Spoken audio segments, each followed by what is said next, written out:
क्या होता है बताओ? अधिकरण या ट्राइब्यूनल्स की बात करें तो होता क्या है?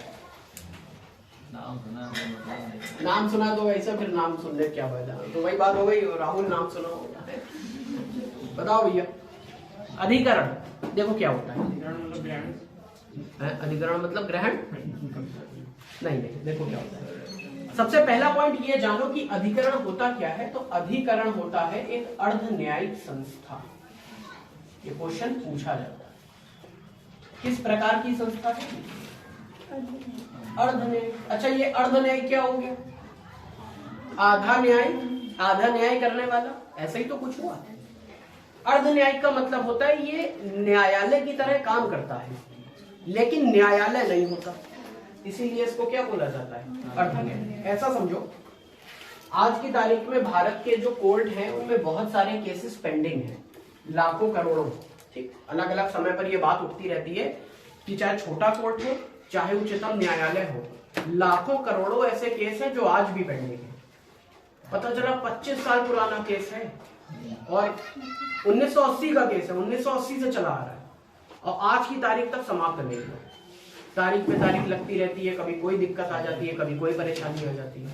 तो कोर्ट के पास काम बहुत है करने के लिए, और उसके अनुपात में अगर जज की बात करें, न्यायाधीशों की बात की जाए तो उनकी संख्या बहुत कम है।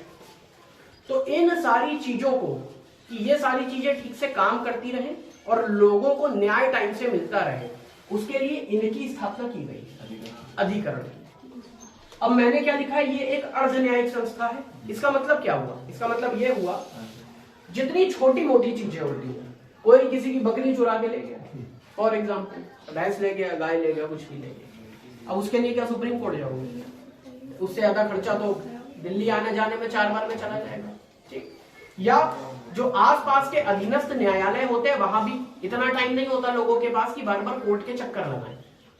तो ऐसी स्थिति में क्या होता है, जितने छोटे मोटे विवाद होते हैं जिनमें समझौते के जरिए हल निकाला जा सकता है, उन सबको कहां भेज दिया जाता है? अधिकरण।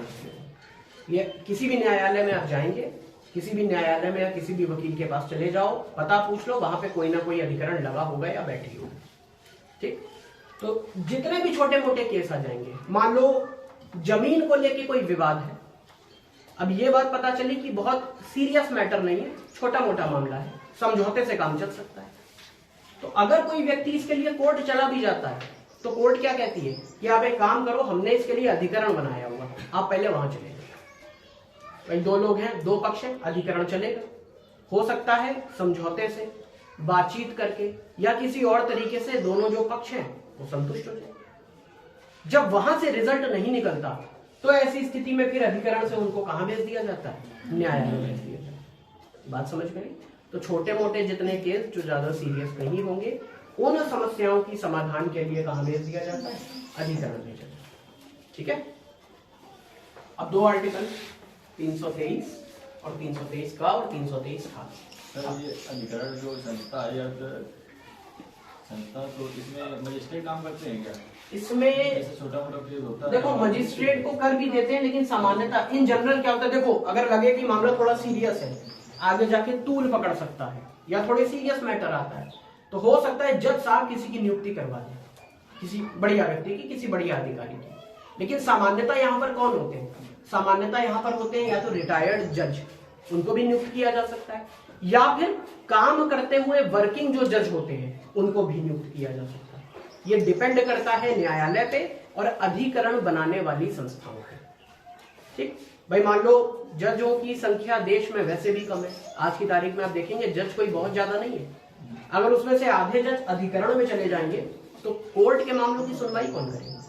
तो सब मिला जुला के काम कर लिया जाए। समझ में आ गई बात? ठीक, तो सबसे पहले पॉइंट लिखो इसमें, यह एक अर्धन्यायिक संस्था है, यह एक अर्धन्यायिक संस्था है।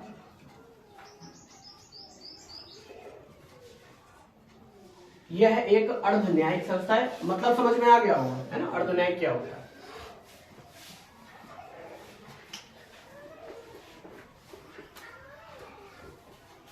अब देखो 3 प्रकार के अधिकरण हमें पढ़ने हैं। एक है केंद्रीय प्रशासनिक अधिकरण,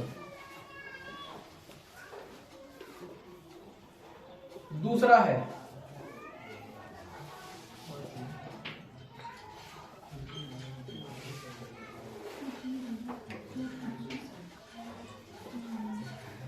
देखो अभी लास्ट टर्न पे या पिछले भाग में हम लोग ये पढ़ के आए थे कि ये केंद्रीय लोक सेवा आयोग होता है, एक राज्य लोक सेवा आयोग होता है, एक संयुक्त लोक सेवा आयोग होता है, यही होता है। उसी तरीके से एक होगा केंद्रीय प्रशासनिक अधिकरण, दूसरा होगा राज्य प्रशासनिक अधिकरण और तीसरा होगा संयुक्त प्रशासनिक अधिकरण। ठीक है, आगे लिखो एक लाइन। तीन प्रकार के प्रशासनिक अधिकरणों के बारे में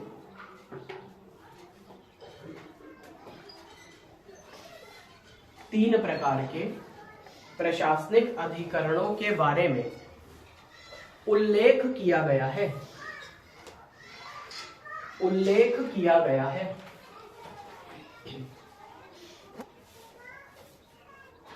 तीनों के नाम लिख लो। सबसे पहले केंद्रीय, दूसरा है राज्य प्रशासनिक अधिकरण और तीसरा है संयुक्त प्रशासनिक अधिकरण। इसकी इंग्लिश भी नोट कर लो, पूछ लेता है कभी। सीएटी माने क्या होता है? कैट होता है, पढ़े हो बचपन में।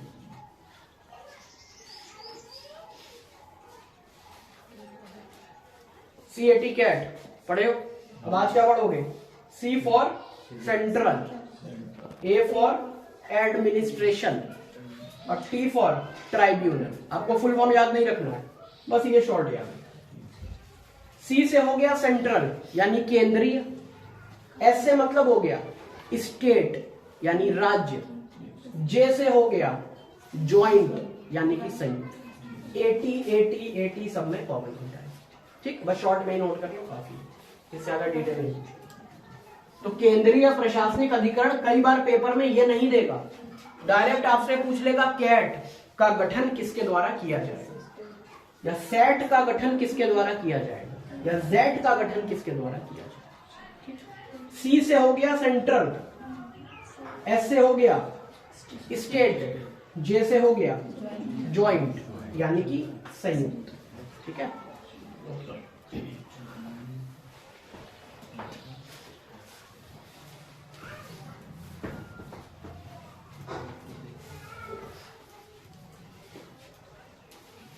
ठीक है भाई। आगे एक लाइन लिखो। कैट का गठन, सीएटी, कैट का गठन संसद के द्वारा किया जाता है। कैट का गठन संसद के द्वारा किया जाता है।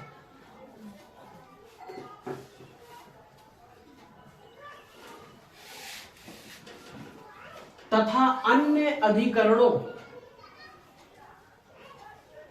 तथा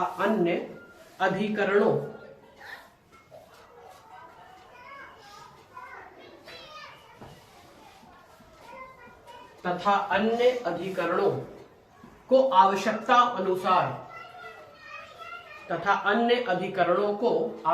अनुसार गठित किया जा सकता है। गठित किया जा सकता है।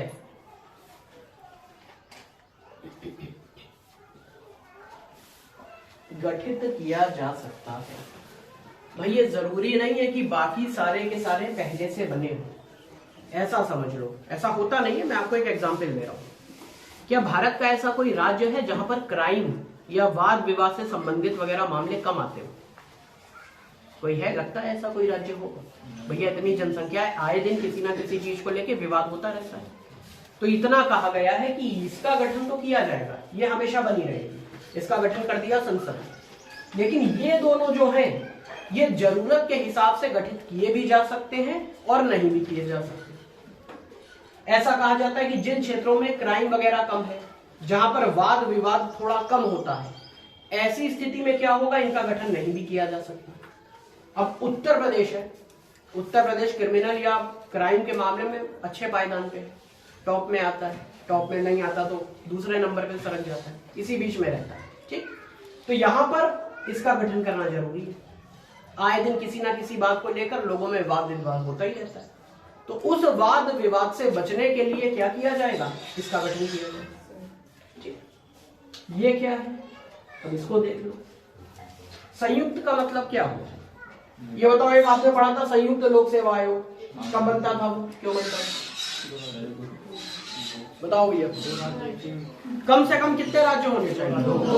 अगर दो राज्य मिलके ये कह दें, वहां पर ये होता था कि अगर दो राज्य मिलके ये कह दें कि हम दोनों अपने एग्जाम एक साथ करवाएंगे, तो ऐसी स्थिति में क्या होता था कि दोनों राज्यों के लिए एक ही आयोग बना देते थे और दोनों की जो वैकेंसी आती थी वो साथ में आती थी। ऐसा ही कुछ यहाँ मान लो उत्तर प्रदेश और बिहार दोनों ये बोलते हैं हम एक काम करते हैं, अपने दोनों राज्यों के लिए एक ही प्रशासनिक अधिकरण बनाते हैं, तो उसके लिए क्या किया जा सकता है, संयुक्त प्रशासनिक अधिकरण कर दिया जाए। उनके जो ऑफिस है, उनकी जो ब्रांच है, वो अलग अलग क्षेत्रों में खोल दी जाएगी। अब ऐसा थोड़ी ना बिहार वाला व्यक्ति बार बार यूपी आएगा या यूपी वाला व्यक्ति बार बार बिहार जाएगा, तो उसके लिए क्या किया जाएगा, वहां पर भी कुछ कर दिया जाएगा, यहाँ पर भी कुछ ऑफिस खोल दिया जाएगा या अधिकरण खोल दिया जाएगा। समझ में आ गई बात, ठीक। चलो अब बात आती है कि कौन से ऐसे प्रमुख मुद्दे हैं जिनके बारे में या जिनकी समस्या की समाधान के लिए आप प्रशासनिक अधिकरण जा सकते हैं। सबसे सीधा तरीका ये देखो क्या लिखा है, तो सबसे पहला पॉइंट, प्रशासनिक वाद विवादों से बचने के लिए अगर केंद्र स्तर पे काम हो रहा है, बड़े स्तर की बात हो रही है, तो आप कहां जा सकते हैं, कैट जा सकते हैं। देखो क्या होता है, मान लो कोई प्रशासनिक अधिकारी है, फॉर एग्जाम्पल। प्रशासनिक अधिकारी का मतलब क्या हुआ, यही सब है ना, ठीक, जो यूपीएससी वगैरह से संबंधित है, क्योंकि यहाँ पे क्या लिखा हुआ है, केंद्रीय लिखा है। तो केंद्र के जो एग्जाम होते हैं, केंद्र के जो प्रशासनिक अधिकारी होते हैं, मान लो उनके ऊपर कोई आरोप लग जाए, कोई भ्रष्टाचार का या किसी भी चीज का, कि उन्होंने काम अपने फायदे के लिए किया, जनता का जहां फायदा करना था वहां जनता का फायदा तो नहीं किया, लेकिन अपनी जेब का फायदा जरूर करा लिया, तो ऐसी स्थिति में उन पर जो केस वगैरह चलेगा वो कहां चलेगा,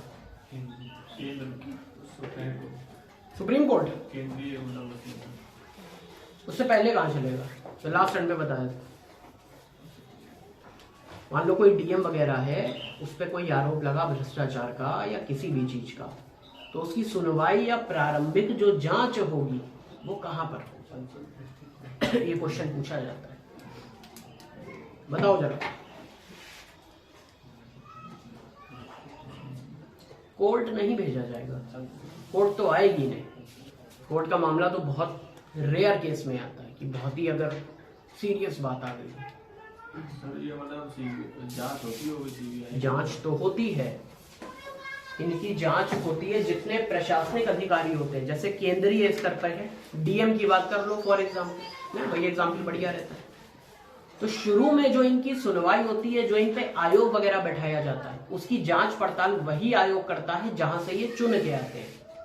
ये बताया होगा मैंने, संघ लोक सेवा आयोग का एग्जाम कंडक्ट कराता है डीएम वगैरह का, यानी कि आईएएस का। अब अगर किसी आईएएस पे कोई आरोप लगेगा तो उसकी जो प्रारंभिक सुनवाई की जाएगी वो संघ लोक सेवा आयोग के द्वारा पहले की जाएगी, क्योंकि उनका व्यक्ति है, उनके द्वारा चुन के आए एक सम्मानीय पद पर बैठा हुआ व्यक्ति। इसी तरीके से राज्य की बात कर लो, राज्य का कोई प्रशासनिक अधिकारी है, आप कह लें पीसीएस वगैरह, एसडीएम वगैरह। अब उस पे मान लो कोई जांच आयोग करना है, तो सबसे पहले उस पे एक समिति बना दी जाती है, उस पे प्रारंभिक रूप से जांच कौन करता है, जो राज्य का प्रशासनिक आयोग होता है, जो पहले पढ़ के आए वो जांच करता है, राज्य से संबंधित है, ठीक। उसके बाद वो एक समिति का गठन कर देते हैं, उसमें किसी को भी बैठा सकते हैं, ठीक। तो प्रारंभिक जांच अगर पेपर में लिखा जाए कि केंद्रीय लोक सेवा आयोग के अंतर्गत उनके द्वारा चुना गया कोई अधिकारी है और उसकी अगर प्रारंभिक जांच करानी है तो निम्न में से कौन कराएगा, तो प्रारंभिक जांच की जब बात आएगी तो वही करवाएगा जिस आयोग से वो चुन के आए, यानी आयोग का नाम क्या हो गया, संघ लोक सेवा आयोग। राज्य का कोई प्रशासनिक अधिकारी है तो कौन कराएगा, राज्य लोक सेवा आयोग। जब यहां से मामला 99% केस में ये होता है कि सॉल्व हो जाता है, कोई दिक्कत नहीं होती, लेकिन मान लो मामला थोड़ा सीरियस बन गया, पता चला लंबा घोटाला किया है हजारों करोड़ों रुपए का, तो फिर मामला वहां से हट के फिर यहाँ इस अधिकरण में आता है। केंद्र से संबंधित होगा तो केंद्रीय प्रशासनिक अधिकरण में आएगा, राज्य से संबंधित होगा तो राज्य प्रशासनिक अधिकरण में आएगा। बात समझ में आ गई? इसके बाद भी पता चला कि हजारों करोड़ों का खेल है, मामला कुछ ज्यादा है, तब फिर भैया सीबीआई भी आएगी, तब फिर ईडी भी आएगी, फिर रिमांड खेलेंगे, फिर न्यायालय जाएंगे और यही सब चलता है। ठीक, लेकिन अगर ये कहा जाए कि प्रारंभिक स्तर पर समस्या का समाधान कौन करता है, तो वही करेगा जिस आयोग से वो चुन के आए। बात समझ में आ गई? ठीक, अब देखो यहां पे सबसे पहला पॉइंट आ गया, लिखा हुआ है प्रशासनिक। तो प्रशासनिक का मतलब ये हो गया कि प्रशासनिक चीजों से संबंधित अगर कोई विवाद आएगा तो कहां जाएंगे, यहां जा सकते हैं। इसके अलावा कौन कौन से पॉइंट होते हैं ये देख लो। मकान मालिक, ये लगभग हर गली में हर मोहल्ले में ये काम चलता है। मकान मालिक और किराएदार, ठीक है, मकान मालिक और किराएदार।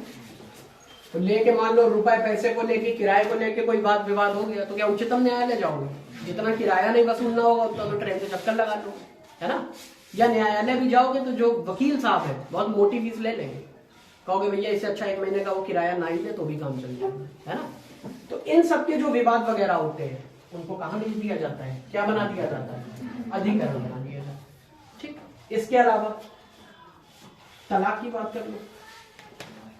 ठीक, अब इसमें क्या है, अब ऐसा नहीं है कि पति पत्नी एक दूसरे का खून करने के लिए आतुर हैं, दोनों हाथ में चाकू लिए हुए, लेकिन देखो तो मार देंगे तुम्हारे, हैं। तो अगर सीरियस मैटर है तब तो भैया कोर्ट जाओ, हाई कोर्ट जा सकते हो या छोटे कोर्ट में जा सकते हैं। लेकिन अगर ऐसी लड़ाई हुई है कि भाई मान लो किसी दिन पत्नी ने नमक कम कर दिया, पति नाराज हो गया, तुमको हम तलाक दे देंगे, ठीक है, या नहीं रहेंगे शादी में, तो ये छोटे मोटे वाद विवाद होते हैं। इन सबके समस्या के समाधान के लिए मान लो वो लोग कोर्ट चले गए तो कोर्ट सुनवाई नहीं करेगा, कोर्ट कहेगा भैया एक काम करो तुम लोग अधिकरण चले जाओ, वहीं अपना समझो। अगर वहां से तुम्हारी समस्या का समाधान नहीं हुआ, मामला सीरियस हो गया, तो ऐसी स्थिति में आपको कहां बुलाया जा सकता है, न्यायालय बुलाया जाए। लेकिन छोटा मोटा जो मैटर हो जाता है उसके समाधान के लिए कहां जा सकते हैं, अधिकरण जा सकते हैं। समझ में आई बात? पीछे कौन सी चर्चा कर रहे हो, तलाक पे? चेहरा बता देता, पता है। तो ये बात हो गई, 2 पॉइंट समझ में आ गया। इसके अलावा किसी ने बताया मैंने बकरी चोरी हो गई, भैंस चोरी हो गई, बाइक चोरी हो गई, ज्यादा सीरियस मैटर जो नहीं है उनके लिए आप कहां जा सकते हैं, ये व्यक्ति के ऊपर है। बहुत सारे ऐसे लोग होते हैं जो जागरूक होते हैं, उन्हें पता होता है, तो वो न्यायालय नहीं जाते, वो सीधे यहीं चले जाएंगे। ठीक, अब जिन लोगों को नहीं पता वो पहले न्यायालय जाएंगे, न्यायालय कहेगा भैया एक काम करो तुम अधिकरण चले जाओ, वही तुम्हारा मैटर सब सही हो जाएगा, तो उन्हें कहां भेज दिया जाएगा, अधिकरण में। दूसरी बात, यहाँ पे जो रिजल्ट निकलता है वो ज्यादातर किस बेसिस पे निकलता है, समझौते पे। ठीक, एक बात और बोल दी जाती है कि एक बार जो ये समझौता करवा रहे हो बाद में इसको तोड़ना नहीं। पता चला घर पहुंचे दिमाग तुम्हारा फिर गया कि ना जो हम समझौता करके आए थे हम उसको नहीं मानते।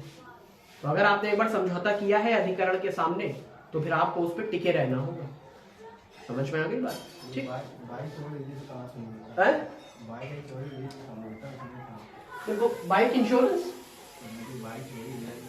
बाइक चोरी हो जाए तो इसमें जा सकते हैं लोग। देखो पहले FIR वगैरह कराते, पहली बात तो ये अधिकरण आदमी जाता ही नहीं।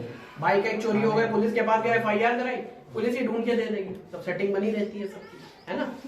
तो वही हो जाता है। लेकिन मान लो नहीं हो रहा है, दिक्कत हो रही, परेशानी हो रही, बहुत जरूरत है, बड़ी मुश्किल से 1-1 रुपया जोड़ के चीजें खरीदी थी, है ना, तो आप यहाँ जा सकते, अधिकरण जा सकते, या फिर न्यायालय जाना चाहो न्यायालय जा सकते, पैसा होना चाहिए, है ना, सीधी सी बात। समझ में आ गई बात? इसके अलावा रुपए पैसे का लेन देन, सामान्यतः ऐसा कहा जाता है कि 20,000 रुपए, 50,000 रुपए, 1 लाख रुपए को लेके अगर कोई वाद विवाद हो रहा है तो आज की तारीख में लोग ब्याज पे बहुत सारा पैसा देते हैं, चलता है। तो मान लो ब्याज पे पैसा दिया, नहीं मिल रहा है, सारे हथकंडे अपना लिए, सब कुछ हो गया, तो न्यायालय जाना चाहते हो न्यायालय चले जाओ, और जिसको यहाँ जाना है वो यहाँ भी जा सकते। घूम फिर के बात ये होती है कि अगर न्यायालय चले भी जाओगे और कोर्ट को लगेगा कि ये हमारा टाइम वेस्ट कर रहा है, तो वो घूम फिर के आपको या किसी भी व्यक्ति को कहां भेज देगा,